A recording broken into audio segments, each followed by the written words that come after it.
Romanos capítulo 12, versículo 12, pelo menos uns 10 minutinhos aí, porque nós temos algumas coisas mais para fazer.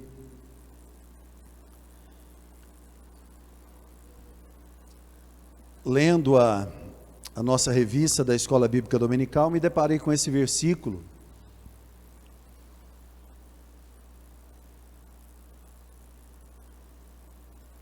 Deus abençoe a diaconisa Tânia.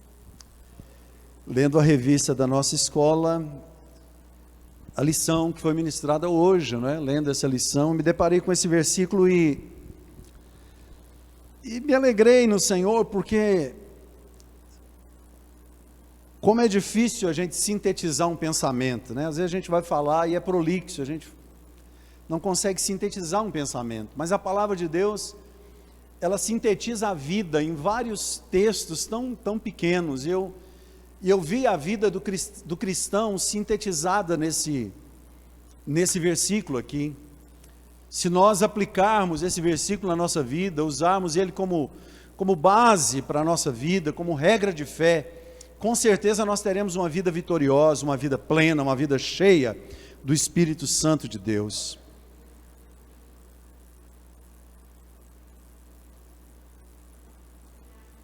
Alegrai-vos na esperança, sede pacientes na tribulação, perseverai na oração.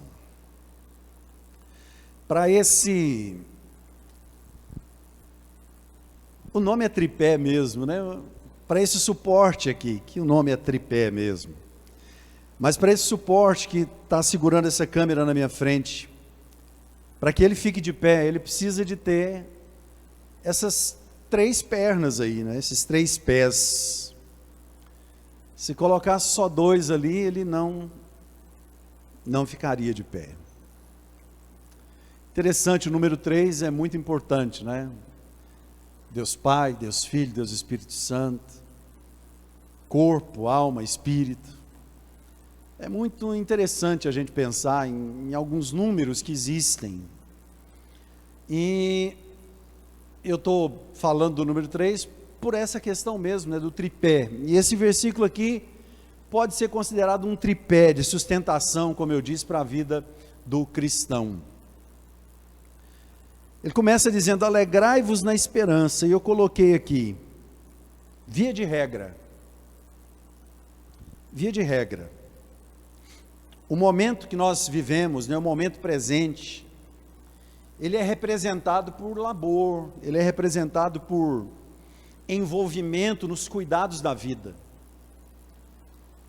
O nosso dia a dia, pelo menos de alguém que tem responsabilidade, né, sabe que tem uma vida, que precisa construir um orçamento mensal, que precisa arcar com as suas despesas pessoais, ou que tem uma família para sustentar, sabe que a vida, ela traz essa responsabilidade, e a gente passa muito tempo envolvido para gerar esses recursos, e nem sempre isso é momento de alegria. Às vezes a gente está ali, gostaria de estar em outro lugar, né? Gostaria de estar pescando, estar de férias, estar fazendo outra coisa, mas a gente está cuidando para que a gente consiga a manutenção da vida. Deus nos dá saúde, né? Para que a gente possa trabalhar e seguir em frente. Então, o nosso dia a dia, ele traz, às vezes, dissabores, traz essa questão da responsabilidade. E o apóstolo Paulo, então, principalmente no momento de perseguição da igreja, onde não era apenas o trabalho para o sustento, mas às vezes você ter que caminhar, buscar a preservação da vida, uma vez que eles estavam perseguindo os cristãos, não era um momento de alegria constante, era um momento mesmo de muita precaução, muita cautela, muito sofrimento, por assim dizer. Então Paulo olha para eles e fala assim: olha, o nosso momento presente é necessário. Eu estou parafraseando, tá? Estou nas entrelinhas aqui. O nosso momento presente é necessário. A gente precisa fazer o que precisa fazer. Se a gente for fazer o que quer, só o que quer, a gente atola, né? A gente faz o que precisa fazer. E às vezes o que a gente precisa fazer não é aquilo que a gente gostaria de fazer, mas é prioridade. Então Paulo olha para aquelas pessoas e olha para nós hoje, e fala assim, olha, se o seu momento presente é um momento talvez de estruturar a sua vida, de correr atrás, não é, de um orçamento, como eu disse, para você administrar a sua vida, colocar comida na mesa, enfim, não é? Aquela coisa mesmo que envolve a vida. Se isso momentaneamente não te traz uma alegria, se você está sendo perseguido e isso não te traz alegria, lembre-se, nós temos uma esperança.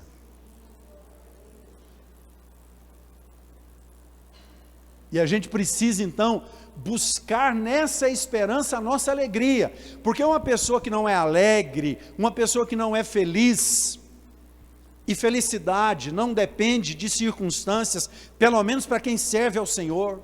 A paz que o Senhor nos dá excede, não é, o entendimento humano, é uma paz que o mundo não conhece. O crente precisa buscar essa alegria. Se o momento presente não nos traz alegria, não adianta buscar alegria nas ilusões. Tem gente que quer buscar alegria nas ilusões da vida. Quem sabe em algum vício, quem sabe em alguma, enfim, tantas coisas que o mundo oferece, e as pessoas buscam uma alegria ali, e é uma alegria momentânea, passageira, que traz consigo o maior desgosto. Então, a Bíblia nos orienta como ser felizes. Para sermos felizes, precisamos encarar a vida, encarar as dificuldades que a vida coloca diante de nós, e cada um proporcionalmente enfrenta as suas dificuldades, mas manter os olhos no nosso alvo, que é Cristo, e nos alegrarmos na esperança da nossa salvação. Segundo lugar, aliás, eu quero ler aqui Mateus 6,34, não vos inquieteis, pois, pelo dia de amanhã, porque o dia de amanhã cuidará de si mesmo, basta a cada dia o seu mal. Vamos viver o hoje. O que é que o hoje tem reservado para nós? Não sei, alguma coisa para resolver, algum problema, alguma situação? Vamos em frente, sabendo que a redenção nos aguarda. Segundo lugar, sede pacientes na tribulação. Deus fala com a gente assim, né? E eu fico atento, querendo ouvir a voz de Deus em tudo, assim. E eu estou com esse versículo, desde que eu li a lição, estou com esse versículo no meu coração.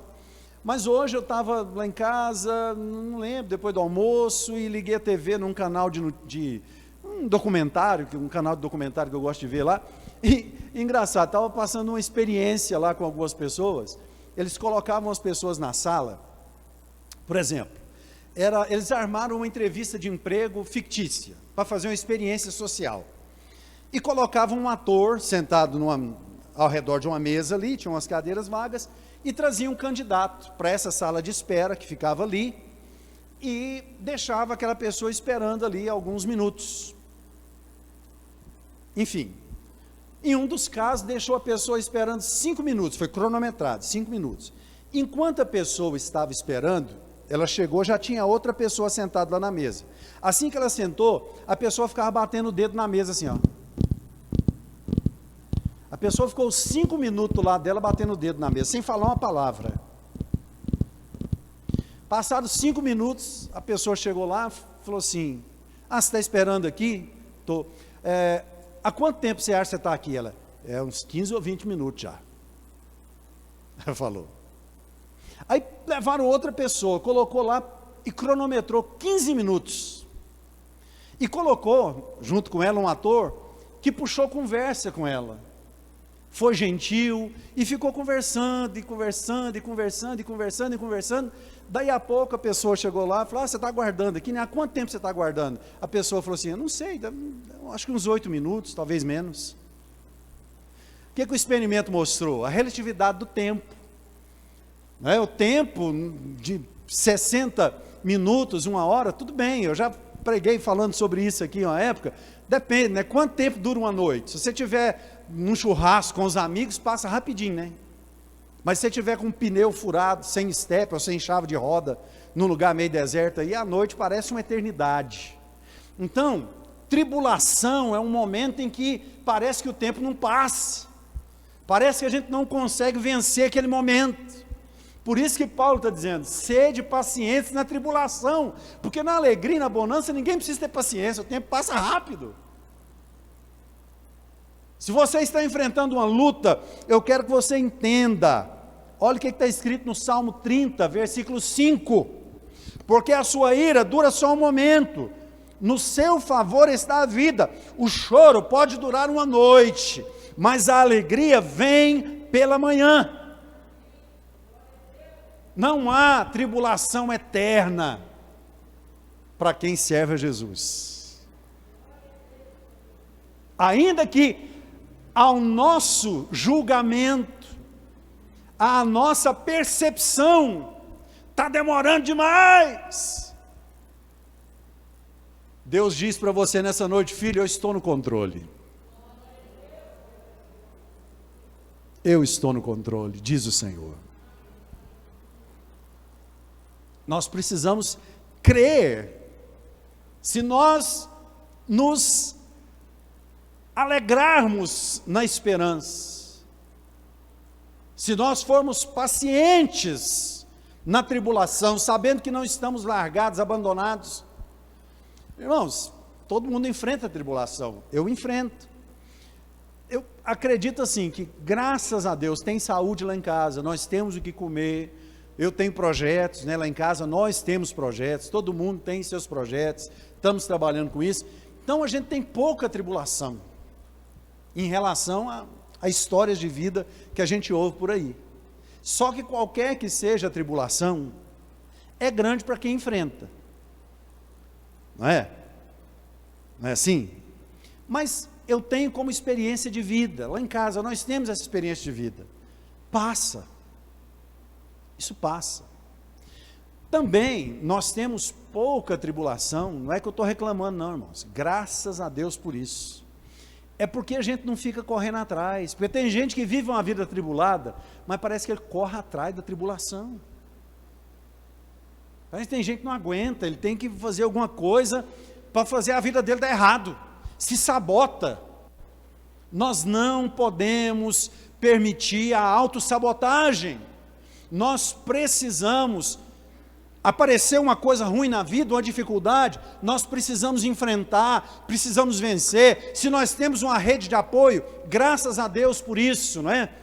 Não é? Que nós possamos vencer com esse apoio, trabalhar, ajudar com a oração da igreja, enfim, mas fazer tudo o que está ao nosso alcance, para que nós não estejamos procurando por isso aí, e aquelas que aparecerem diante de nós, que nós tenhamos a paciência que Paulo está dizendo para a igreja aos Romanos, porque vai passar.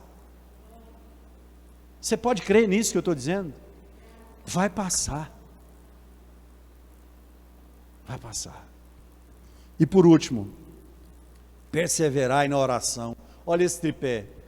Alegrai-vos na esperança. Sede pacientes na tribulação. Perseverai na oração. Irmãos, eu acredito que a gente ora tanto quanto a gente faz exercício físico. Eu acredito, tem as exceções, tá, irmãos? Tem as exceções. Mas eu acredito que a gente cuida pouco da nossa vida espiritual. E é interessante, né? A gente ora e Deus responde. Deus é todo ouvidos, né? Deus está pronto para ouvir o nosso clamor. Mas às vezes, se a gente consegue tocar a vida aos trancos e barrancos, infelizmente tem muita gente que segue assim, tocando a vida aos trancos e barrancos, irmãos. Não é isso que Deus tem para nós. O que Deus tem para nós é uma vida debaixo das suas asas, debaixo da sua poderosa mão. A tribulação vem para todos, mas nós estamos num lugar seguro, Nós estamos guardados e protegidos por aquele que venceu a morte por nós na cruz do Calvário. Então entenda isso, receba essa revelação de Deus na sua vida, persevere na oração.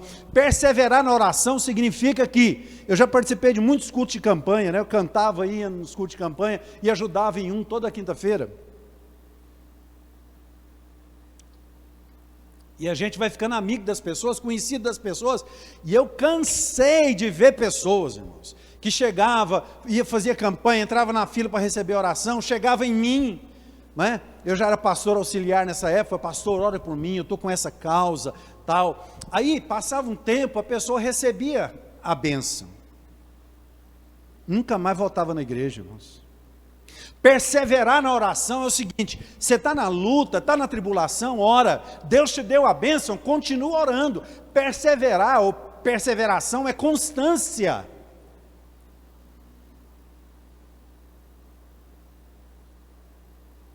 Nós precisamos perseverar na oração. Está ruim? Ora. Está tudo bem? Ore mais ainda. Coloque sua vida diante do Senhor em ação de graças. Hoje nós estamos aqui relembrando o que Cristo fez por nós na cruz do Calvário. A nossa ceia é mensal, mas esse sentimento precisa ser diário. Antes de você abrir a porta da sua casa para sair, para trabalhar, ou para fazer qualquer outra coisa, não é? Você tem que levantar a sua mão para o céu e dizer: Senhor, muito obrigado pela vida, muito obrigado pela salvação, muito obrigado pelo sacrifício de Cristo na cruz. Guarda a minha vida, abençoa a minha vida. Irmãos, se nós conseguirmos começar, que tem gente que fala: eu queria ler a Bíblia toda, leia mesmo, só que a Bíblia ela não está em ordem cronológica, a pessoa lê, é muito bom que você leia, eu não estou desencorajando ninguém a ler a palavra, leia de Gênesis a Apocalipse, você só tem a ganhar com isso, mas às vezes a pessoa pega a Bíblia para ler querendo compreender uma história, e a Bíblia não está em ordem cronológica. Então o que a gente pode fazer? Eu não tenho mais nada para falar desse versículo para você, quero ler o último versículo aqui, para a gente já orar, para a gente já partir para a ministração da ceia, enfim. Mas pega um versículo como este, ou até este mesmo, e coloca como meta de vida: eu vou me alegrar na esperança. Você olha para a situação, para a circunstância, o negócio está difícil, você fala: não, mas eu tenho esperança. Seu coração se alegra. Você olha para a tribulação, fala assim: meu Deus, não, espera lá, por que eu estou clamando? É como Deus disse para Moisés. Moisés chegou diante do mar vermelho, o exército de Faraó atrás, Moisés, Deus falou: Moisés, o que você está conversando ainda, rapaz? Diga ao povo que marche. Então, a gente olha para a tribulação e a gente, opa, espera lá, não, a palavra me manda ser paciente na tribulação, porque ela vai passar. E por último, que nós estabeleçamos como meta sermos perseverantes na oração. Vamos ler Hebreus capítulo 11 para terminarmos, versículo 1 e 2. Ora, a fé é o firme fundamento das coisas que se esperam, e a prova das coisas que se não veem, porque por ela os antigos alcançaram testemunho. Parece abstrato caminhar pela fé, e de fato é. O que é uma coisa abstrata? É uma coisa que existe no campo das ideias, que não é materializado, né? A fé é um tanto abstrata, mas ela é real, ela surte efeito, e nós temos testemunho. Eu sei que cada um de nós aqui tem um testemunho de vida. Eu orei e Deus nós ouvimos um hoje, dentre tantos, que cada um de nós tem. Eu orei e Deus entrou com a providência. Que nós nos alegremos na esperança, que nós sejamos pacientes na tribulação, que nós sejamos perseverantes na oração.